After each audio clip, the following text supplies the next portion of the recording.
Chapter 17. The Secrets of Civilization. The morning in the City of Light was unlike anything known on Earth. The three suns rose gradually, each with its own hue: turquoise, pale gold, and coral red. Their light mixed in a spectacle of liquid colors, reflected on the translucent surfaces of the living buildings. And Dave had been awakened by a deep, long sound that seemed to come from the very foundation of the city. Kiro, already active, had detected a perfectly repeatable acoustic pattern.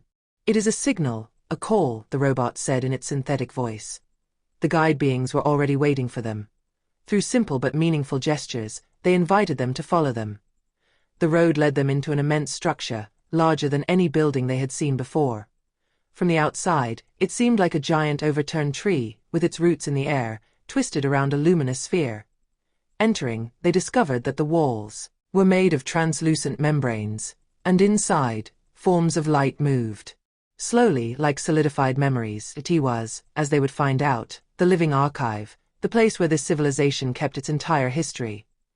Unlike human libraries, the archive did not contain books or digital recordings, but collective memories transmitted directly to the mind of the one who touched the surface of the membranes. The first guide being pressed his forehead to a membrane, and then invited Dave to do the same. When he did, an intense stream of images, sounds, and emotions flooded his mind. They weren't just stories, it was as if he had experienced them personally. He saw a familiar landscape: Antarctica, millions of years ago, devoid of ice, covered in forests and lakes. In this polar paradise lived the ancestors of this civilization. But then, a catastrophic change, a sudden ice age. Instead of migrating, they built underground passages to a vast network of geothermally heated caves, eventually discovering this inner world, bathed in light filtered through layers of crystals. Then the image changed.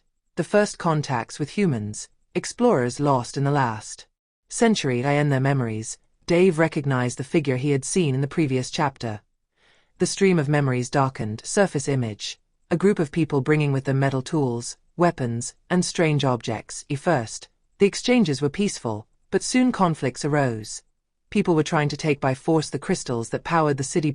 One of these crystals, a source of colossal energy, had been destroyed, and its lost vibration had almost killed the entire biological network of the metropolis.It was when the council of the civilization decided to completely close all the tunnels and seal the entrances with ice traps. Only the called, those who saw the place in their dreams, could still reach here, because this calling was a kind of natural filter. In the center of the archive, Dave and Ann were led to a higher being, with less translucent forms and a calmer inner light. Like a constant flame, he was the old teacher, one of the last witnesses of the first contact with humans. Through slow gestures and mental projections, he explained to them something crucial. This world was not just a natural refuge, it was a living network that maintained the planet's climatic balance.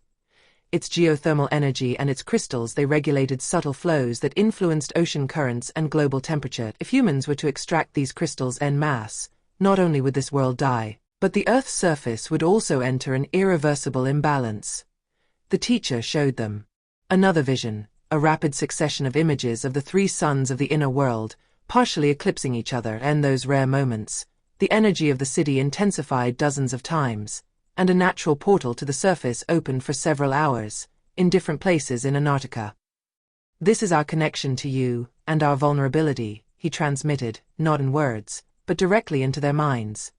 And realized what this meant: if someone on the surface detected these energetic discharges, they could find the entrance without being called through a dream. After the visions ceased, the two engaged people looked at each other without saying anything. They both understood, they now hold a secret that, once released into the world, could attract to this civilization the same greed that had destroyed so many ecosystems on Earth. Kiro, connected to the archive, spoke in his calm voice. "The data is complete. I can encrypt it and keep it inaccessible until you give me permission to reveal it." Dave sighed. "Maybe we should never reveal them." The beings then invited them to what seemed like a ceremony in a vast room, with the floor covered in glowing liquid. Each of them received a tiny fragment of crystal, which the beings integrated into an organic medallion. The teacher told them, "These are not weapons, nor keys. They are connections. They will always remind you that you are part of this place and that this place depends on you." The medallions were warm and pulsed slowly, in sync with the wearers. heartbeat, before leaving the archive, and dared to ask, mentally, how many people have come here before us? The answer came in the form of a disturbing image, 8 human silhouettes, scattered across time, each setting off on unknown paths. Some had never returned. Then the image faded, as if the archive did not want to reveal more. When they left the building, Dave stopped and looked back. The city pulsed quietly, oblivious to his turmoil. He knew that from now on, he and Ann were no longer just explorers, but guardians of a fragile balance. Ann took his hand. "We promise to keep this place safe, even if it means lying to the whole world." "Yes, we promise," he replied, and clutched the medallion to his chest. Far away, in the center of the city, the old teacher watched them. He knew that the covenant had been sealed.